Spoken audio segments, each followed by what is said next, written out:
يا رب عد على آبائنا وأمهاتنا بالمغفرة والرحمة.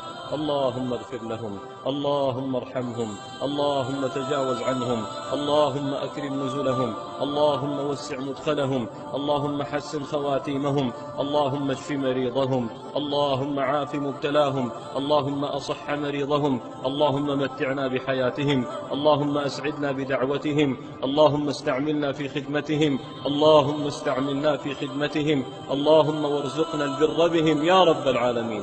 إلهنا من مات من آبائنا وأمهاتنا عد عليهم بالرحمة والمغفرة، صب عليهم شآبيب الرحمة والرضوان. اللهم يا الله يا الله، كانوا أبر الناس بنا فكن أبر الأبرين بهم، اللهم كانوا أرحم الراحمين بنا فكن أرحم الراحمين بهم يا أرحم الراحمين. يا الله صلهم في قبورهم بالنور والسرور والروضة والسعة والحبور. اللهم بلغهم صلاتنا ودعاءنا، اللهم انفعهم بدعائنا وصلاتنا، اللهم انفعهم بشفاعتنا يا رب العالمين. إلهنا واغفر لنا وارحمنا إذا صرنا إلى ما صاروا إليه.